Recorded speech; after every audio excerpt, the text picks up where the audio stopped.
అదండి, ఈరోజు కరివేపాకు బజ్జీ చేసుకుందాము. ఈ కరివేపాకునైతే ఫస్ట్ శుభ్రంగా కడుక్కొని అన్ని ఆకులు మంచిగా ఉన్నాయని చూసుకొని, అన్నిట్లా ఆకులు మంచుకున్నాయని చూసి ఇవన్నీ అన్నీ కూడా ఇట్లా చూసుకొని శుభ్రంగా 2-3 సార్లు కడుక్కోవాలి. ఆకు మాత్రం మంచిగానే ఉంది, ఎట్లుంది అని అన్నీ అయితే ఇట్లా చూసుకోవాలి. ఫస్టే ఈ కరివేపాకు బజ్జీ ఎట్లా చేస్తే టేస్ట్గా ఉంటుంది అన్నది చూద్దాం. ఇప్పుడు ఈ ఆకులు కూడా మంచిగానే ఉన్నాయి, అన్నీ చూసే తీసుకున్నా. మళ్ళీ మీరు కామెంట్ చేసారు ఎందుకంటే పురుగు ఉంది అట్లా ఇట్లా అని. కాదు, ఇది మచ్చ వచ్చింది ఆకు. ఇట్లా అన్నీ అయితే చూసుకొని శుభ్రంగా కడిగి తీసుకోవాలి. ఇప్పుడు ఇది ఎట్లా చేస్తే టేస్ట్గా ఉంటుంది అనేది చూద్దాము. ఫస్ట్ ఒక గిన్నె తీసుకొని 1 కప్పు శనగపిండి తీసుకుందాము.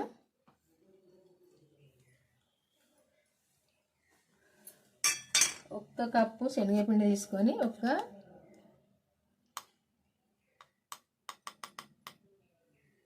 2 చెంచాల బియ్యం పిండి వేసుకుందాము, సరిపోద్ది. ఇదంతా కలుపుకుందాము.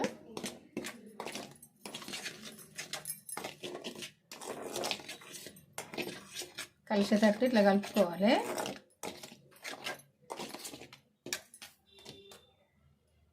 కొంచెం వామ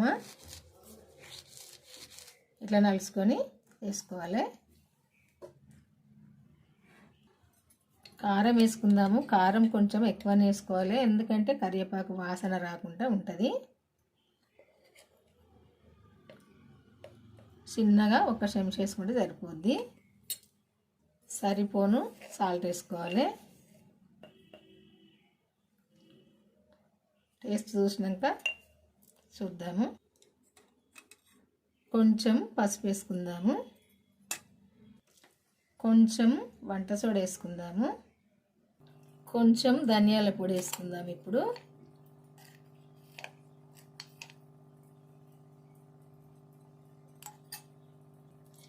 ఇదంతా కూడా కలుపుకుందాము, అంతా కలిసేటట్టు.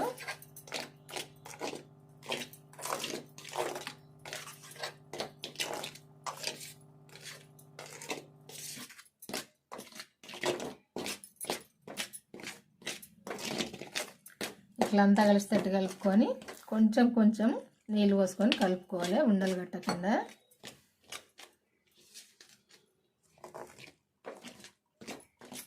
ఇట్లా కొంచెం కొంచెం పోసుకొని పిండి మంచిగా కలిసేటట్టు ఉండలు లేకుండా ఇట్లా కలుపుకోవాలి. ఎట్లా కలుపుకోవాలంటే ఈ కరివేపాకు ఇందులో వేసుకుంటే ముద్ద అంటకుండా ఇట్లా కలుపుకోవాలి పిండి. ఇదిగో ఇట్లా కలుపుకుంటే సరిపోద్ది. ఈ పలసగా కలుపుకోవాలి.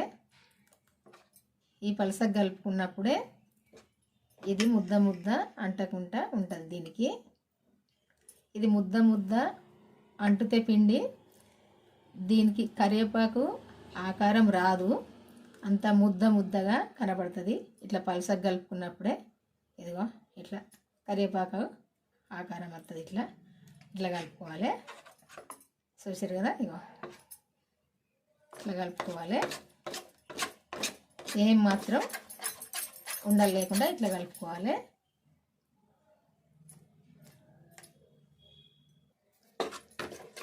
ఇట్లా చూసారు కదా, ఇగో ఇట్లా కలుపుకోవాలి. చూపిస్తాను చూడండి ఎట్లా కలుపుకోవాలన్నది. మంచిగా ఇట్లా కలుపుకోవాలి, ఈ మాదిరిగా కలుపుకోవాలి. ఈ కరివేపాకును మనం కడిగి తీసుకున్న కరివేపాకు నీళ్ళు లేకుండా చూసుకొని ఒక్కసారి శనగపిండి ఇట్లా వేసుకొని శనగపిండిలా ఇట్లా ఆకులన్నిట్లా పిండి ఏదన్నా పదన ఉంటే ఈ పిండికి పోతుంది. ఆకులన్నిట్లో ఒకసారి పిండిలో ఇట్లా ముంచుకోవాలి. ఇట్లా దీనికి ఎక్కువ పదన ఉంది కదా, పిండి ఎక్కువ పట్టింది చూసారు కదా. ఇట్లా అన్నీ ముంచుకోవాలి. ఇప్పుడు కడాయి పెట్టుకొని కడాయిలో నీళ్ళు లేకుండా చూసుకొని నూనె పోసుకోవాలి.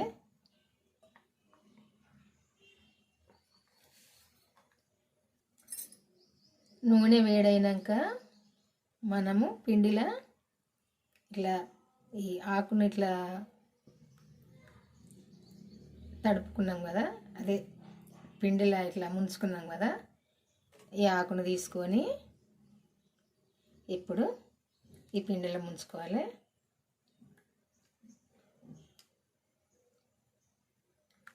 ముంచుకొని మన చేతికి పిండి అంటకుండా ఇందులో వేసుకోవాలి. ఇట్లా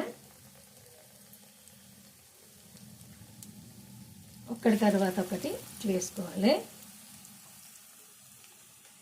అన్నీ కూడా ఇట్లే ముంచుకొని ఇట్లా వేసుకోవాలి. కొంచెం ఒక సైడు కాలంగానే ఇంకొక సైడు దింపేసుకోవాలి.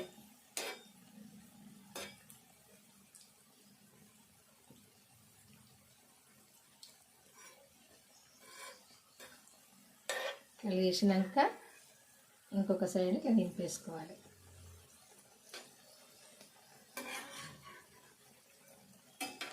కాలినాకనే లేపాలి.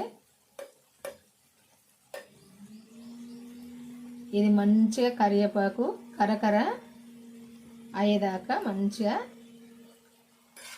ఇది కాల్చుకోవాలి.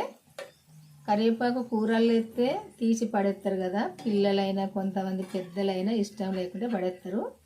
అట్లాంటి వాళ్ళకైతే ఇట్లా చేసి పెడితే అస్సలు పడేయరు, ఇష్టంగా తింటారు. ఇదిగో ఇట్లా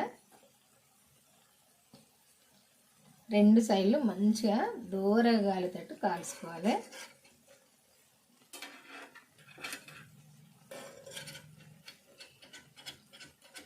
ఇది ఇంకా గాలలే, ఇంకొక సైడు వేస్తలేదు.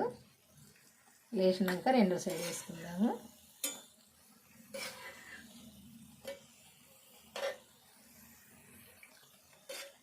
లేచినాక ఇట్లా రెండో సైడ్ దింపేసుకోవాలి.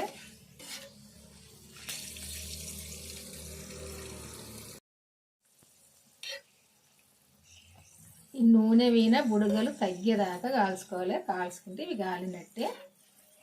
మనం ఇవి కాలినంతసేపు నూనె వీన బుడగలు వస్తాయి. ఇవి కాలిందంటే నూనె వీన బుడగలు తగ్గిపోతాయి. అప్పుడు ఇది కాలినట్టు లెక్క.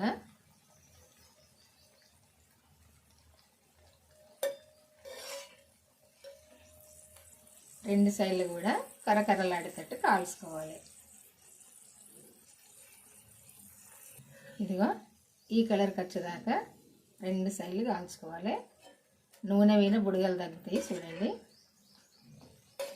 ఇదిగో ఇట్లా నూనె వీన బుడగలు తగ్గినాయంటే ఇవి కాలినట్టే లెక్క. ఇట్లా తగ్గినాక తీసుకోవాలి. ఇవి ఇప్పుడు కాలినట్టే. ఇంకోటి కూడా వేసుకుందాము.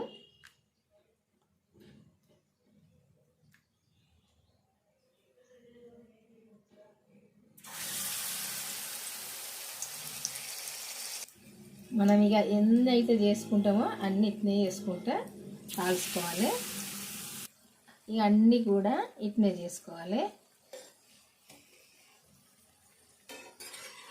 అన్నీ కూడా ఈ కలర్కి వచ్చేదాకా కాల్చుకోవాలి. అన్నీ చేసుకోవాలి. ఇట్లా ఆకులు ఇట్లా విడివిడిగా కనబడతట్టే వేసుకోవాలి. మనం బజ్జీ చేసుకున్నప్పుడు పిండి ఎక్కువ ఒక్కసారి అటు ఒక సైడ్ ఇటు ఒకసారి ముంచి వేసుకోవాలి. అట్లా వేసుకున్నప్పుడే ఇట్లా ఆకులు కనబడతాయి.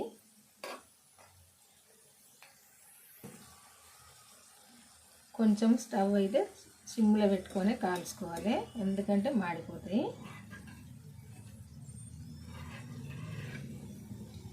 చూసారు కదా,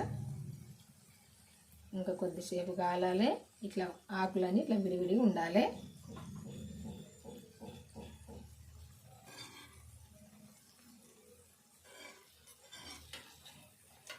ఇది కాలింది.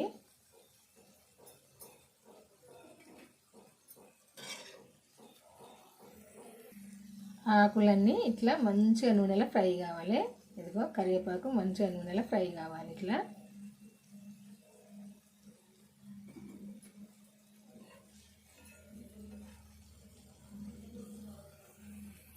ఇదిగో అన్నీ కూడా ఈ కలర్కి వచ్చేదాకా కాల్చుకోవాలి. చూపిస్తా ఆకుని ఎట్లా ముంచాలన్నది. ఇట్లా ఒక సైడ్ ముంచి ఇట్లా ఒక సైడ్ ముంచాలి అంతే. ఆకులన్నీ పిండిలో మునిగేటట్టు ముంచాలి. ఎక్కువసేపు ముంచుడు అవసరం లేదు. ఇట్లా వేసినప్పుడే అవి అట్లా విడివిడిగా పట్టాయి. ఇట్లా విడివిడిగా రావాలి. ముద్ద ముద్ద లేకుండా రావాలి. ఇట్లా విడివిడిగా రెండు సైడ్లు ముంచేయడమే అంతే. 2 ఏళ్ళతోటి పిండి అంటకుండా 2 సైడ్లు ముంచేస్తే అయిపోద్ది. ముంచేసి ఇట్లా రెండో సైడ్ కూడా ఇట్లా దింపేసుకుంటే అయిపోద్ది అంతే చేయడం. ఇదిగో కరకరలాడే కరివేపాకు బజ్జీ అయితే చేయడం అయిపోయిందండి. చూసారు కదా, మీకు నచ్చితే మీరు కూడా చేసుకోండి. చాలా టేస్ట్గానే అయితే ఉంటాయి. ఇవి కరివేపాకు తినని వాళ్ళైనా ఇష్టపడి తింటారు ఇట్లా చేసుకుంటే. చూసారు కదా, ఈ బజ్జీ ఎట్లా చేయాలి చూడాలనుకుంటే మన ఛానల్కి వెళ్ళి వీడియో చూడండి. ఫస్ట్ నుండి చివరి దాకా చూడండి. చూసినప్పుడే మీరు కూడా చేసుకోవచ్చు. ఎట్లా చేసుకోవాలన్నది తెలుస్తుంది మీకు కూడా. మీరు చేసుకోండి, మీకు తెలిసిన వాళ్ళకి కూడా షేర్ చేయండి. ఇట్లుంటాయి, టేస్ట్గా కమ్మగా ఉంటాయి. చూసారు కదా, నచ్చుతాయి కాదు నచ్చుతాయి, ఖచ్చితంగా చేసుకోండి. ఇంకా చేసుకొని చూసినాక తిన్నాక కామెంట్ చేయండి ఎట్లున్నాయి అన్నది. మరి మన ఛానల్ సబ్స్క్రైబ్ చేసుకొని వాళ్ళు ఉంటే చేసుకోండి. బెల్ అయితే నొక్కండి. నేను పెట్టిన వీడియోలు అయితే చివరి దాకా చూడండి. మన ఛానల్కి అయితే వెళ్ళి చివరి దాకా చూసి ఎట్లున్నాయో మీరు కూడా చేసుకోండి. నచ్చితే మీకు నచ్చితేనే చేసుకోండి, నచ్చకుండా చేసుకోకండి, సరేనా? చూసారు కదా, ఇట్లుంటాయి. చేయడం అయితే అయిపోయిందండి. ఈరోజైతే ఈ వంట. మళ్ళీ వంటతో అయితే కలుద్దాము. బాయ్ అండి, ఉంటా మరి.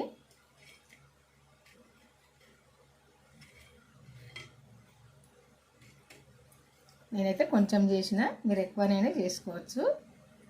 తినే వాళ్ళని బట్టి, ఇంట్లో మంది ఎందరైతే ఉంటే ఎట్లా తింటారో తినే వాళ్ళని బట్టి చేసుకోవచ్చు అంతే. బాయ్ అండి, ఉంటా మరి. ఈరోజైతే ఈ వంట చూసారు కదా, సేమ్ కరివేపాకు లాగా లేదా? బాయ్ అండి, ఉంటా మరి.